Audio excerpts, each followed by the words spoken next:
understand the category and you start to understand the market as itself as well, it becomes a natural or second instinct to you as well. And just slowly but surely, it got better and better. And one day we said, we should probably take this tool to market. Then we'd be less Because it has to be, one solution for everything. So how's that going and how did you get that idea? all the different sales channels. They operate in their own ecosystems. For instance, Amazon, everybody's competing on the same listings, whereas eBay, Seen, AI come into the play for both software development side and for the e-commerce side. Which side it has affected the most, and in which side the it is digital very. marketing agency, we work with a lot of clients over a lot of different industries. So we were already ready for that kind of clientele. Does one app provide better analytics or any suggestions for the brand owners to where to put their energies into and stuff like that? Because I think the data analytics plays a huge role in that, especially in the Um, e-commerce business. Selling just under $1,000 a month to now over $20,000 a month. That's Inside pretty of huge shift. 4 months, we did that.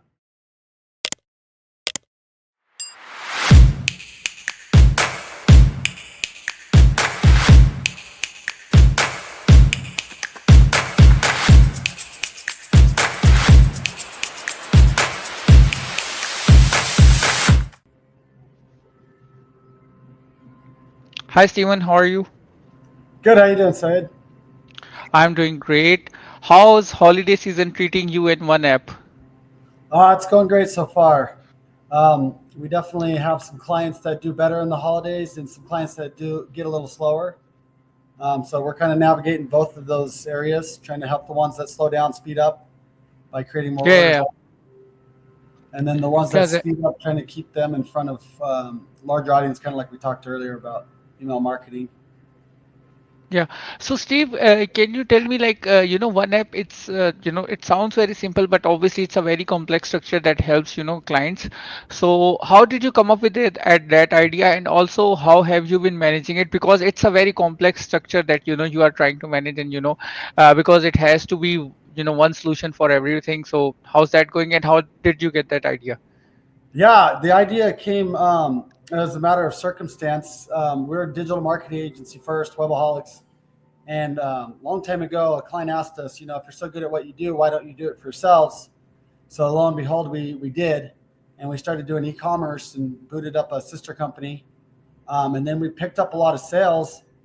And so much so we hit 1 million orders in 1 month. So just before that, we were kind of bootstrapping an application to help us keep up with all this order volume because we only had probably 3 or 4 people doing orders. And so we needed a way to keep up. I mean, we probably had over 1,000 orders a day going out. Awesome. Um, yeah, so we created one app, and it wasn't one app at the time. It was just a tool we needed to pull emails or to pull orders out of emails and off of sales channels, and then fulfill orders. And just slowly but surely, it got better and better. And one day we said, we should probably take this tool to market. Then we'd be less reliant on our e-commerce sales and could kind of create an e-commerce application that could allow others to kind of generate the success that we generated over the years. Yeah, that sounds pretty awesome. But at the same time, I do have a one question, and that is, since it's your homegrown product and it's like your baby. So when you sell it off to the market and the new client comes in with their request, don't you feel a little like it's working great, and because the theories and vision changes from client to client. So how do you manage that? Because it's Yeah, your own product, so you feel a lot absolutely. attached to it, right? Yeah, we designed it to be very modular because as a digital marketing agency, we work with a lot of clients over a lot of different industries. So we were already ready for that kind of clientele of change it for this, change it for that. So being able to shift with each industry and market. So one app is very nimble. I mean, it can help a brand new brand startup. It can help a reseller. It can help a large 3PL business kind of manage Awesome. inventory and orders. And so we made sure it's nimble enough to do all that. It's more of a nightmare for the development team, though. Yeah, yeah, Like you that's said what I was earlier, it's thinking was complexity. uh, Yeah. to keep it as simple that a startup can use it and to have the functionality that a 3PL can use it. It's a very difficult thing. Yeah. Yeah. The development team would definitely agree with you on that one. Yeah. So Steve, can you tell me a little bit that since you went into the e-commerce and you also have a Webaholics, so how which side do you like the better? Is it the development side or is it the e-commerce side where you are getting 1,000 orders a day, and which one is easier and which one is better? Yeah. That's a great question. I actually have a pretty good team that helps me navigate both those areas. We call it the three-legged tripod here. We got an e-commerce team, we got a web marketing team, and we've got a development team. And I navigate all three of them because we've got a leader at each one. Awesome. Definitely, the development one is probably the harder of the three, but that's kind of what I live and breathe is problem solving. So that's Awesome. probably the one I find the most enjoyable. My business partner Jesse Dalton, he does the e-commerce side, and I mean that guy, he's just 100% reliable. He's here all day, every day, holiday or no holiday, making sure the clients' orders are getting out, our orders are getting out. And then we have a Chad Marquez that does our web agency, and he's Yeah. helped me be completely hands off on that and help fulfill all of our clients' requests and help grow that business on the side while we continue to develop one app. That makes a lot of sense. Okay, Steve, I do have another question that came to my mind. Is I think you are the probably the most go-to person for this question, and that is, you have seen AI come into the play for both software development side and for the e-commerce side. Which side it has affected the most, and in which side it is very efficient, and in which side it's less efficient? What do you think? Yeah, that's a tricky question because we integrated it into one app so it could help us on the e-commerce side. So to me, it's kind of one and the same. We Uh-huh. heavily rely on it for SEO, basically, and that's product SEO. When you're listing on Amazon, eBay, Walmart, you want to kind of take advantage of their search algorithm, right? People are searching Yeah, on yeah, there, you got to deal with competitors, and it's much more than just reviews, pricing, titles, placement. I mean, it's a whole living, breathing, evolving thing, and so we've greatly relied on AI lately to basically scale what we do manually, which is update titles, update prices, update yeah, yeah, descriptions, more product images. And it's cool now that AI is able to kind of consolidate images or even modify images on yeah, the yeah, fly. yeah. So just yesterday, I Yeah. was working with the development team doing that. Yeah, yeah, so the new AI that Amazon has also launched for to help in these processes, the the ones that were launched previously, they weren't. I think the beta versions weren't that good. The new ones are they good enough? And how's the version that you have implemented on one app helpful in that, in the image processing especially, because images are very hard, and personally I think every quarter you need to change the images or update them in some sort of way. So what do you think about that? Yeah, in the specifically AI for images. Yeah, absolutely. I would probably have less to answer on the images side because, like I said, we just started that. We're Mm-hmm. basically just trying to create grouped products and merge. Say you have a wheel and a tire or a brake and a handlebar. We're merging those two product images together so they Oh, sit on the same image. yeah, Um, yeah, makes sense. you can create a group product on the fly. You'd have to get a graphics designer to kind of Yeah, hand that project off to. yeah, yeah, But yeah. you're not wrong about updating images. We put that in our SEO score. You should have at least five. But then I Uh-huh. think updating images kind of comes with updating your product.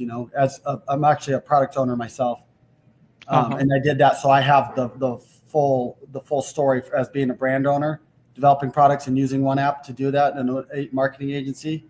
And then you Awesome. very quickly learn the life cycle of a product. But we see it all day. I don't think we just take it into account that products are constantly evolving. I mean, even the Mm. Red Bull can, they're constantly releasing all these flavors and everything, and that's just to keep it fresh. Yeah, yeah, that makes a lot of sense. And as I've seen that since COVID, the consumer has gotten a lot pickier as well.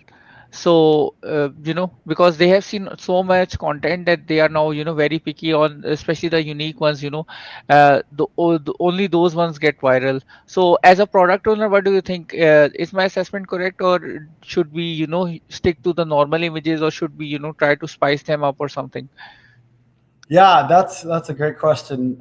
We've been kind of experimenting with that, just putting up new product images. I think you're talking about kind of marketing to the new generation. Yeah, yeah, Um, yeah, they're definitely looking for something a little more creative, something that calls to them, and then you're kind of trying to market to hundreds of different of people at the same time. Where before it was just kind of like, here's one thing, let's focus on price and let's focus on quality. But yeah, now advertising has taken a whole different shift.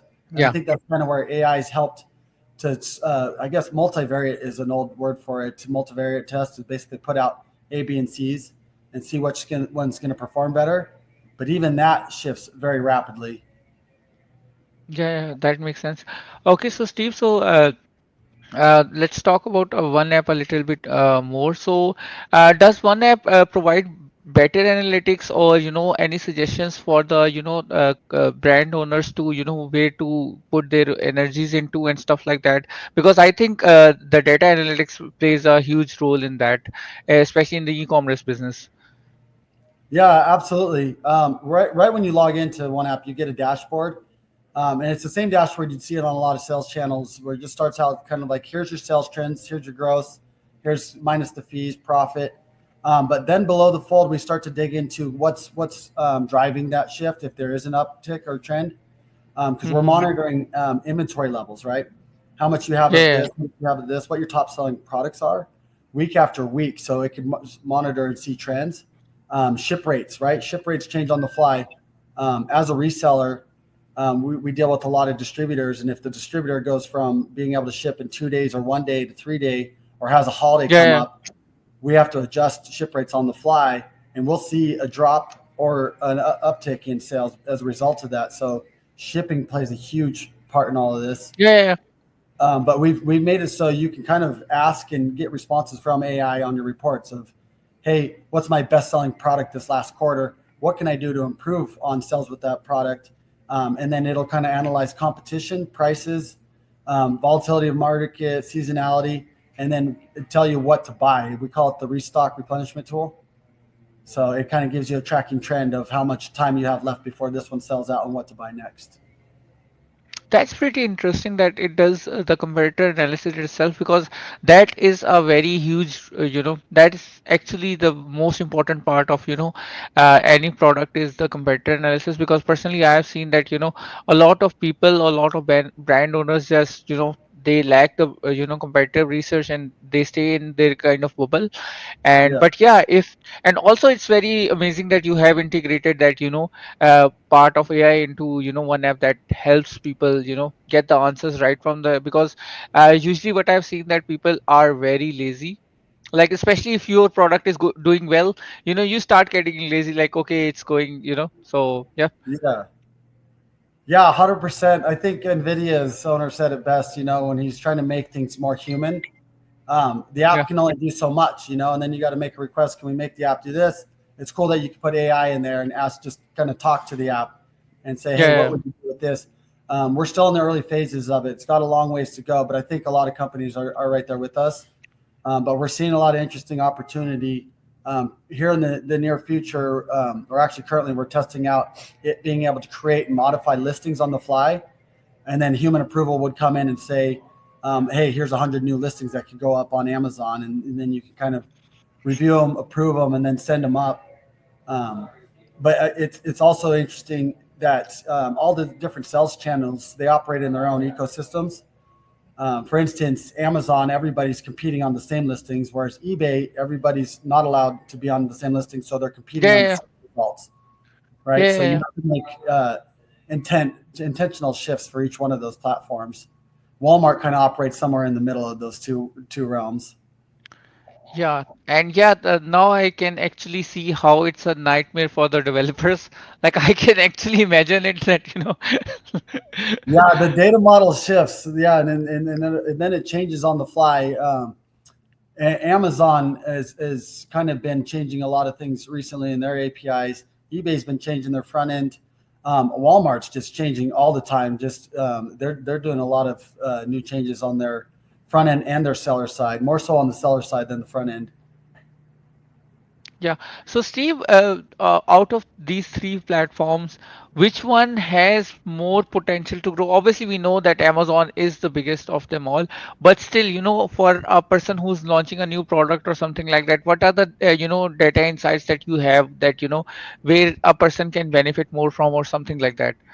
Yeah, I think one we haven't talked about a lot is actually Shopify would probably have the most potential, um, just because you're in control of so much more on that channel. But if I had to pick between one of the three, it's an equal race in terms of growth. But Walmart seems to have the most potential for established brands in being in front of customers. But for new Yeah, yeah, brands makes up sense. and coming, I'd probably lean towards Amazon on that one. Yeah, makes sense. Let's talk about Webaholics for a second. And you talked that, in Shopify, you are in control of everything. But at the same time, my point is, on Shopify, you cannot rank organically. So what would a person do if, for example, I start, if I get if I contact Webaholics and I'm trying to get my store set up, so what would be the strategy for me as a new person, as a starting a new brand, because organically I cannot rank on Google that fast, or is it possible? Like, what's your thought on this? Yeah, no, that's a great question. So if you were to work with Webaholics on something like that, we've got a pretty cool platform when it comes to Shopify. We could basically build a whole Shopify site in one day, and then Awesome. using one app, get all of your products if it's in a CSV file or connected to an API, pull that all in, upload it to Shopify, and then after that, ranking becomes pretty monetary. I would start with paid search, so you're Yep. ranking that same day, turn paid ads on, and then we have some pretty cool paid ad specialists that have worked in each and every industry. If we don't have one that's done your industry, we'll find one. But we got one over here on the backdrop. His name is Josh. He does a lot of our athletic and sporting brands. He's taken a company that's trying to bring out a new type of pickleball. It's called a mini pickleball. Uh-huh. And he's basically just helped them dominate by creating what we call a footprint online. And so that's just a matter of organic range, as we know, happens naturally. It just happens Yeah, yeah, organically over time, right? And as well, it should. There's no black hat trick to that anymore. Search engines have become far too smart for that. yeah. But what you can do is really work with the brand owner to create an experience that really relates to their target audience. So he created a social influencer audience that in turn led to a bunch of organic searches for that brand. Awesome. The brand is Beezer Pickleballs. So a lot of people are start searching for that. Thus, in turn, Shopify sales took off, and then Amazon sales took off, and I even think some Walmart sales took off because it's as long as you have a Yeah, big yeah, footprint out there, you're creating brand recognition. yeah, People need to search for it, find it, and buy it. yeah. And so that's kind of how Yeah, that goes. that's the good thing about social influencing, as well as the footprint, that if you create a good enough footprint on social media, you get searches on everything, Yeah, whereas on Amazon, if you are able to rank a product, people on Walmart might not know it, or people on eBay might not know it, but if you are on Shopify and your brands take off, you get traffic coming from all the directions. And the yeah. good thing is you can also monitor it as well. That's a bigger problem with Walmart and Amazon, is that you cannot see the organic traffic coming from outside of Amazon. So yeah, that's pretty cool. Yeah, that I mean that very process I just described took a client from selling just under $1,000 a month to now over $20,000 a month. That's Inside pretty of huge shift. 4 months, we did that. Awesome. That must have been nightmare for the supply chain department. I know it Well, because you're 100% right. There's a chart we put on our site where sales are up, up, up, and then they go down and back up. yeah, We ran out of supply. We were selling so yeah, much. yeah. So That happens a lot. If a lot of people that's fail. Oh, go ahead.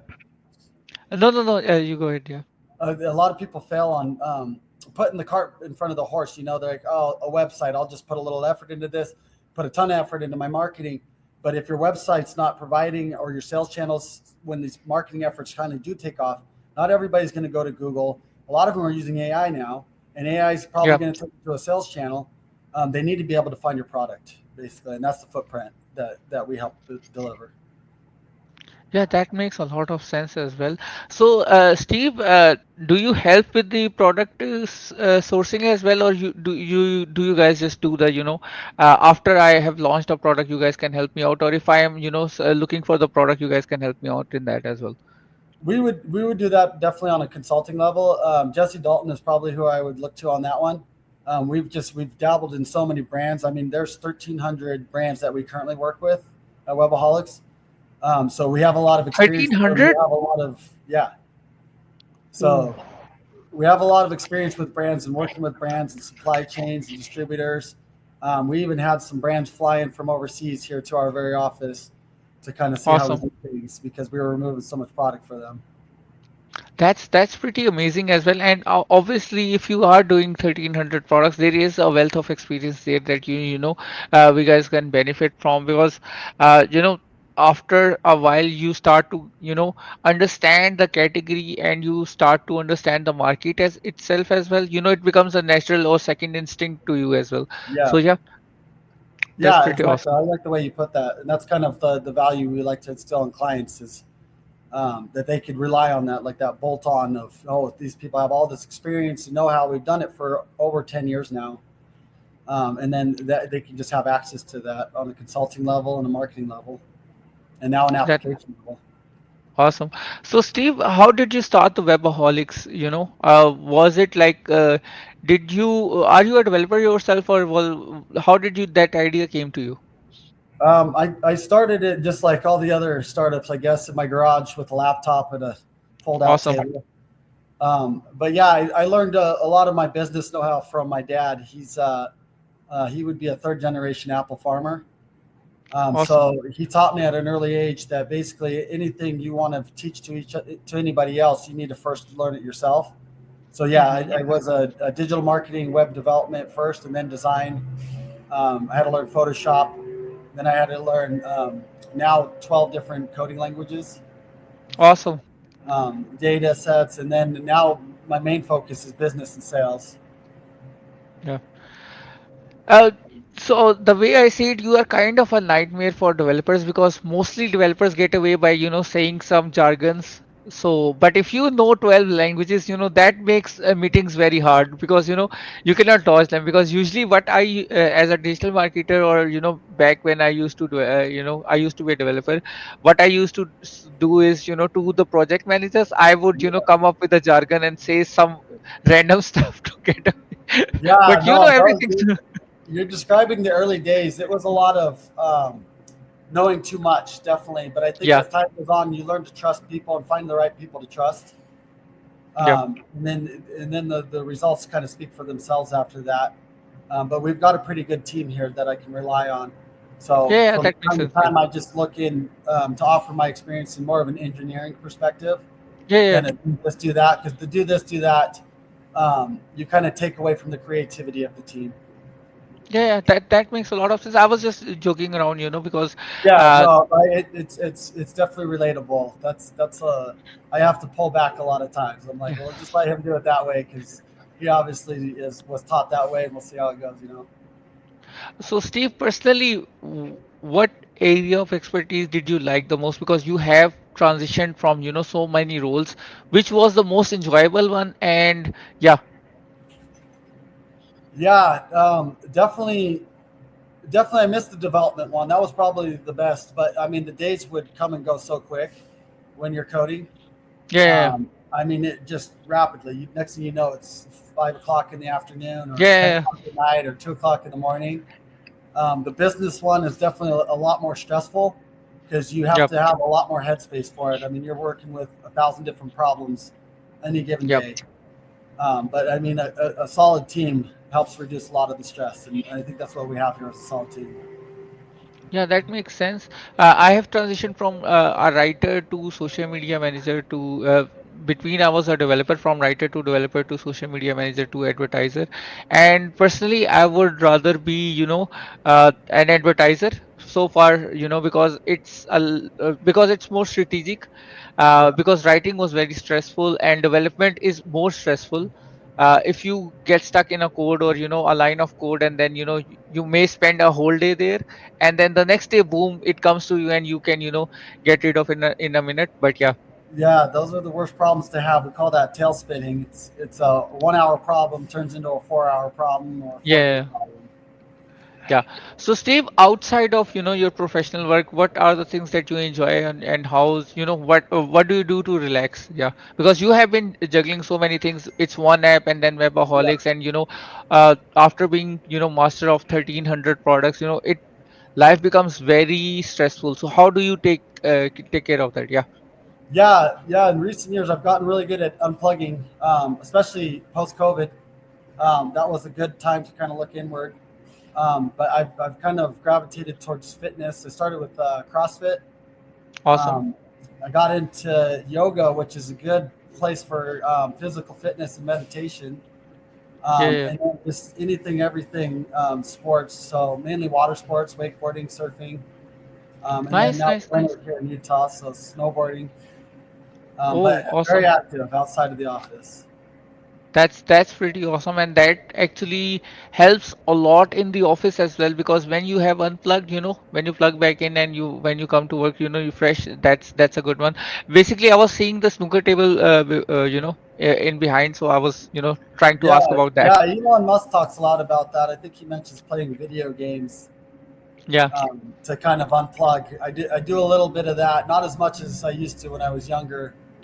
The activities and outdoors is kind of where I like to be, but as it gets colder here in Utah, video games happens more and more. Yeah, and that's another thing that I have noticed after COVID is that we have, the urge to go out has, gotten a little bit more. It's a good thing that, people are going outside more and more. So, Yeah, or is it not? hundred Like, percent. what You do you get you think get to about know that? a lot of your neighbors in COVID. I know that. Yeah. That makes sense. So, Steve, where do you think that the future trends are going for the Shopify? Because the way industry has changing, or industry has changed, especially after AI, and now we are. I think we are slowly progressing towards 3D, but I don't think 3D is here yet. What are your thoughts? Like, what 5 years down the line, where will Shopify go? Yeah, yeah, it's an interesting question. I think 5 years down the line, I think Shopify is making um, a good marketplace for smaller or newer brands to really start up and generate some revenue and kind of not push back to the larger brands, but make their hold where that wasn't as easy of a thing. It cost a lot of money and time and development to get there, and Shopify's Yeah, done that quicker and easier. You still have the paid marketing budget that kind of holds the smaller brands back. I'm speaking from personal experience. Um, but the Amazon and eBay marketplaces have kind of opened up so you could compete and hit that kind of sales volume.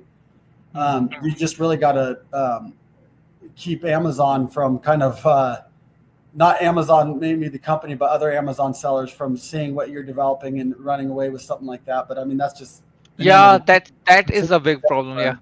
Yeah, more so now than it ever has been. So I don't know. The next 5 years is definitely going to be an interesting play for e-commerce because I've been running the numbers and I see if we're at let's say $600 billion in online sales, which is a pretty close estimate. Retail sales has $7 trillion worth of opportunity. So I'd say in the next 5 years, we'd probably see us taking over half of that on e-commerce. It feels like we've already done that, Uh-huh. but we're not even close. Um, so, Yeah. so really, a lot of the shift's going to be in the shipping infrastructure. So having a tool like OneF that can help with stuff like that, um, and then that works closely with carriers, is going to be probably the best advantage you can take over the next 5 years. Is being able to ship cheaply, cost effectively, and quickly. Yeah, that makes a lot of sense. And retail is a big one as well. Yeah. We have still a long way to go, and that means we still have a lot of opportunities to explore it out.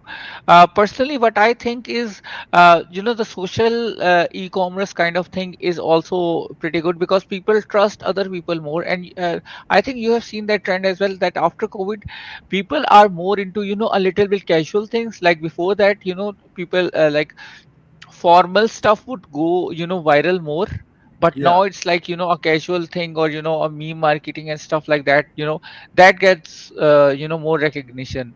In terms of creative, like I think I know I'm repeating myself, but in terms of creative, I have seen that in actually an hour ago I was talking to this person. He has started his brand. It's a herbal products, and I was telling him to don't get bigger influencers, get smaller ones that are actually relevant to the audience, and then yeah, try that's to good advice. That comes up in the book, The Five Arts of War, or The Art of War. yeah. He talks about Awesome. that, winning the smaller battles, a lot of them. Yeah, yeah, yeah, Yeah. Yeah, yeah. social So media yeah, is definitely going to be probably the biggest kicker. I mean, look what TikTok Shop did just recently. Um, yep, I mean, all we're seeing is a trend take off. But what used to take years for it to catch on, like Amazon, 20 years, yeah, before it became the company it is today.